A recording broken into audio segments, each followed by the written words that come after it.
आपको, पूरे देश को ये बताने आया हूं कि हमने 3 कृषि कानूनों को वापस लेने का, रिपील करने का निर्णय लिया है। इस महीने के अंत में शुरू होने जा रहे संसद सत्र में, इसी महीने में हम तीनों कृषि कानूनों को रिपील करने की संवैधानिक प्रक्रिया को पूरा कर देंगे। साथियों, मैं आज अपने सभी आंदोलनरत किसान साथियों से आग्रह कर रहा हूं, आज गुरु पर्व का पवित्र दिन है। अब आप अपने अपने घर लौटे, अपने खेत में लौटे, अपने परिवार के बीच लौटे। आइए एक नई शुरुआत करते हैं। प्रधानमंत्री जी नमस्कार दोस्तों, तेजपाल सिंह कपूरथला। दोस्तों, आज का दिन बहुत महत्वपूर्ण दिन है, खुशी का दिन है, क्योंकि आज श्री गुरु नानक देव जी का प्रकाश पर्व है। उनके जन्मदिन पे देशवासियों को बधाई, बहुत बहुत बधाई। और आज का दिन महत्वपूर्ण इसलिए भी है क्योंकि पिछले लगभग 1 साल से किसान अपने आंदोलन को लेकर दिल्ली के बॉर्डरों पे लगातार डटे हुए हैं। वो 3 काले कानून जिनको किसानों ने काला बताया है कि ये तीनों कानून किसानों के विरोध में हैं, और इन 3 काले कानूनों की वापसी को लेकर, इनको रद्द करवाने की मांग को लेकर, एमएसपी की गारंटी की मांग को लेकर, और जो बिजली कानून है उसको वापस करने की मांगों को लेकर पिछले 1 साल से लगभग किसान दिल्ली के अलग अलग बॉर्डरों पे संघर्ष कर रहे हैं। तो आज एक खुशी की बात यह है कि प्रधानमंत्री नरेंद्र मोदी जी ने आज ये ऐलान किया है कि हम इन 3 कानूनों को वापस ले रहे हैं। तो भारत सरकार ने इन 3 कानूनों को वापस लेने का निर्णय कर लिया है, और जो पार्लियामेंट का सेशन आ रहा है इसी महीने के अंत में, तो उन्होंने बोला है कि इसको संवैधानिक तरीके से रद्द करने की जो प्रक्रिया वो हो जाएगी। तो इस सारी चीज़ के लिए बधाई देना चाहता हूं मैं उन सब लोगों को जिन्होंने इस आंदोलन में भाग लिया, साथ दिया इस आंदोलन का, या बाहर से किसी तरह की भी इस आंदोलन की मदद की। हर वो व्यक्ति बधाई का पात्र है जिसने इस आंदोलन के हक में एक नारा भी मारा, जिसने इस आंदोलन के हक में एक वीडियो को फॉरवर्ड भी किया, जिसने इस आंदोलन के हक में 4 लाइनें लिखी। वो सब लोग इस आंदोलन में शामिल थे किसी ना किसी रूप में। जिन लोगों ने आर्थिक मदद की, जिन लोगों ने नैतिक मदद की, सभी उन लोगों की ये जीत है। तो ये आज एक बहुत बड़ा दिन है। वो सरकार जो ये कहती रही है कि ये आंदोलन करने वाले लोग किसान है ही नहीं हैं, जो सरकार ये कहती रही है कि ये कानून किसानों के हक में है और देश का किसान इन कानूनों को समझ रहा है, इन कानूनों को मान रहा है, लेकिन कुछ शरारती लोग हैं जो विपक्ष के बहकाए हुए या भड़काए हुए आकर दिल्ली बॉर्डरों पर बैठे हैं। ये किसान नहीं है। इस आंदोलन को बदनाम करने के लिए पूरा का पूरा गोदी मीडिया, पूरा जोर लगाया गया। कभी इनको खालिस्तानी बोला गया, कभी माओवादी, कभी आतंकवादी, कभी कुछ बोला गया। तो कभी ये कहा गया कि केवल पंजाब के कुछ लोग हैं, या केवल सिखों का आंदोलन है। बहुत सारे हथकंडे अपनाए गए। इस 1 साल में 700 से ज़्यादा किसान मजदूर जो थे हमारे साथी, उन्होंने अपनी जान गंवाई, शहीद हुए 700 से ज़्यादा लोग।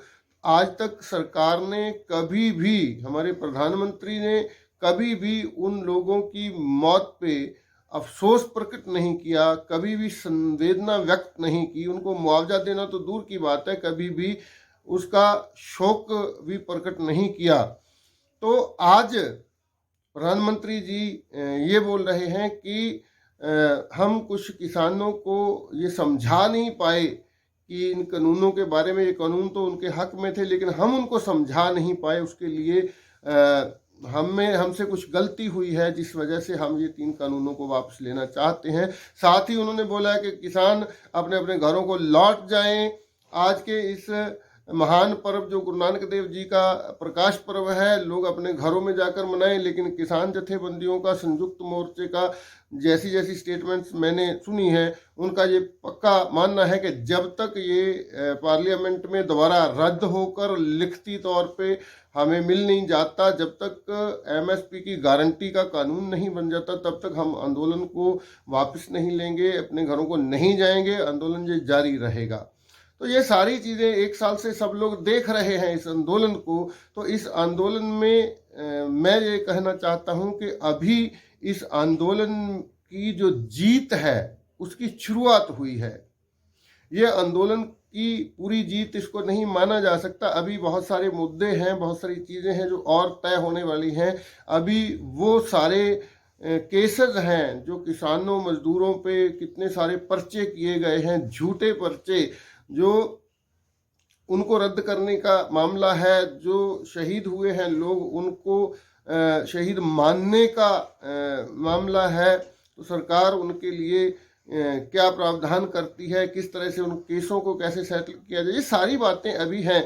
लेकिन 1-2 चीज़ें जो तय हो चुकी हैं, जो साबित हो चुकी हैं, ये बहुत अच्छी बात है कि एक चीज़ इस आंदोलन ने साबित कर दी है कि हुकूमत या शासक कितना भी निर्दयी हो, कितना भी जालिम हो, कितना भी वो अड़ब हो, ना मानने वाला हो, लेकिन जनता जो शासक को चुनती है, जनता जो शासक को शासन पे बिठाती है, वो जनता जब जागृत हो जाती है, जब एकजुट हो जाती है, जब वो संघर्ष के रास्ते पे चल पड़ती है, तो उस बड़े से बड़े शासक को, बड़े से बड़े क्या बोलते हैं कि जो कहा जाता था कि प्रधानमंत्री ने जो कानून लाया इससे कभी वापस नहीं हटे हैं, उनके बारे में ये बात मशहूर थी कि ये अपनी बात जो भी कर दिया है उसको पीछे नहीं हटते हैं, उसको वापस नहीं लेते हैं।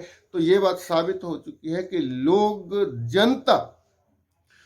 जनता जब जागती है, जनता जब एकजुट होती है, जनता जब संघर्ष का रास्ता अख्तियार करती है, तो बड़े से बड़े जो हाकम होते हैं, बड़े से बड़े शासक होते हैं, उनको भी जनता के आगे झुकना पड़ता है, उनको भी जनता की बात को मानना पड़ता है। तो मैं लोगों को एक अपील करना चाहता हूं, पंजाब के ही नहीं पूरे देश के लोगों को, कि इस आंदोलन से जो सीख मिली है हमें, उस सीख को भूलना नहीं चाहिए। सीख ये है क्योंकि आने वाले कुछ दिनों में चुनाव आने वाले हैं, काफ़ी सारी स्टेटों में चुनाव हैं।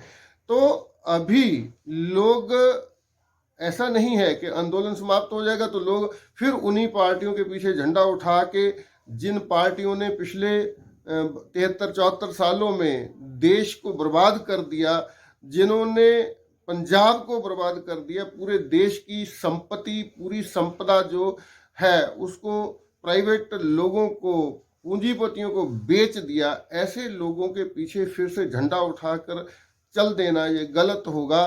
सरकार कोई भी हो, किसी भी पार्टी की हो, प्रधानमंत्री कोई भी हो, मुख्यमंत्री कोई भी हो, लेकिन लोगों को एक बात याद रखनी चाहिए कि अगर हम एकजुट हैं, अगर आम जनता एकजुट है, अगर हम जागृत हैं, अगर हम इन लोगों की ये सारी चालें जो है इनको समझ सकते हैं, अगर हम जागृत हैं, अगर हम एकजुट हैं और अगर हम संघर्ष करने के लिए तैयार हैं, तो कोई भी ऐसा कानून जो जनता के विरोध में सरकार लाती है, या कोई भी ऐसी नीति जो जनता के विरोध में सरकार लेके आती है, उन सारे कानूनों और नीतियों को वापस करवाया जा सकता है। लोगों पर जुल्म ढाने से सरकारों को रोका जा सकता है, लोगों को लूटने पीटने से सरकारों को रोका जा सकता है।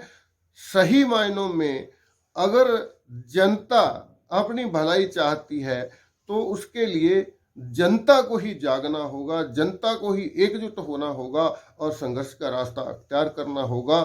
सरकार कोई भी आ जाए, इलेक्शन होंगे, कोई भी सरकार, अगर सब लोग, ये आपने देखा होगा, अगर बहुत सारे लोग जो जागृत लोग हैं वो वोट नहीं भी डालेंगे, फिर भी 2%, 3%, 4% लोगों की भी सरकार बन जाती है। लेकिन इम्पॉर्टेंट ये नहीं है कि सरकार किसकी है, इम्पॉर्टेंट ये नहीं है कि प्रधानमंत्री की कुर्सी पे कौन बैठा है, मुख्यमंत्री की कुर्सी पे कौन बैठा है। महत्वपूर्ण ये होता है कि क्या लोग जाग रहे हैं, क्या लोग जागृत हैं, क्या लोग अपनी आने वाली नस्लों के लिए, अपनी आने वाले बच्चों के लिए लड़ने के लिए तैयार हैं, क्या वो अपने भविष्य को खुद तय करने के लिए तैयार हैं। अगर वो अपने भविष्य की रक्षा के लिए लड़ने के लिए तैयार हैं, जनता अगर जागृत है, संघर्ष करने के लिए तैयार है, तो कोई भी सरकार हो, कोई भी प्रधानमंत्री हो, कोई भी मुख्यमंत्री हो, जनता जीत सकती है। और ये निश्चित है, इतिहास गवाह है कि जब भी जनता जागी है, जनता ने संघर्ष किया है, तो बड़े बड़े शासकों को, बड़े बड़े हाकिमों को जनता के आगे झुकना पड़ा है और जीत हमेशा लोगों की होती है। क्योंकि गुरु गोविंद सिंह जी ने एक बात कही थी, इन्हीं की कृपा से सजे हम हैं, नहीं मोह सो गरीब करोड़ परे। प्रधानमंत्री नरेंद्र मोदी प्रधानमंत्री इसीलिए हैं क्योंकि आपने, जनता ने उन्हें चुना है। नहीं तो नरेंद्र मोदी नाम के बहुत सारे और लोग इस दुनिया में, इस देश में होंगे जिनको कोई जानता भी नहीं है। आपने चुना है, जनता ने उसको शासन पे बिठाया है, सत्ता सौंपी है, इसीलिए वो प्रधानमंत्री हैं।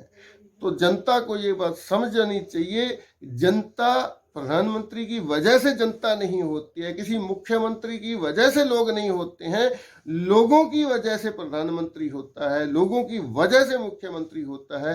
तो लोगों को अपनी इस ताकत को पहचानना चाहिए, इस शक्ति को पहचानना चाहिए। तो इस वीडियो के अंत में मैं फिर से पूरे देश के लोगों को ये बधाई देना चाहता हूं कि आज लोगों की जीत हुई है, जनता की जीत हुई है। अगर सरकार 2 कदम पीछे हटी है, कानून वापस लेने के लिए तैयार हुई है, तो इसमें जनता की जीत है। और बधाई देना चाहता हूं उन किसान संगठनों के नेताओं को जिनके बारे में लोगों ने बहुत कुछ बोला, ये बिक गए हैं, ये खरीदे जाएंगे जी, ये तो समझौता कर लें, बहुत कुछ बोला गया। लेकिन सैल्यूट है उन किसान जथेबंदियों के नेताओं को जिनकी योग्य अगुवाई में इतना लंबा संघर्ष चला, शांतमय चला, संघर्ष में कोई खलल नहीं पड़ा। बहुत सारी चालें, इतनी बड़ी सरकार से मत्था लगा हुआ था, लेकिन सफलतापूर्वक उस संघर्ष को चलाया। तो बधाई के पात्र हैं वो किसान नेता जिनकी योग्य अगुवाई में इस संघर्ष से जीत की तरफ बढ़ रहा है। और लोगों से मैं फिर निवेदन करना चाहता हूं, अपील है कि आप अपनी इस एकता को मजबूत रखिए, जुड़े रहिए इस आंदोलन से। अभी ऐसा सोच के कि हम जीत गए हैं, सो नहीं जाना चाहिए, जागते रहना चाहिए, हमेशा जागते रहना चाहिए। हमेशा जब भी किसी एक पे जुल्म होता है तो सब लोगों को उसके साथ खड़े होना चाहिए। जब एक दूसरे का साथ देंगे तभी हम जीत सकते हैं, और जीत हमेशा जनता की होती है, ये निश्चित है। आज के इस वीडियो में इतना ही, अगली वीडियो में बात करेंगे किसी और मुद्दे पे। आप सबका बहुत बहुत धन्यवाद, शुक्रिया, मेहरबानी। अगर आपको लगा कि ये वीडियो अच्छी है तो आप इस वीडियो को दूसरे लोगों से शेयर कर सकते हैं। शुक्रिया, मेहरबानी।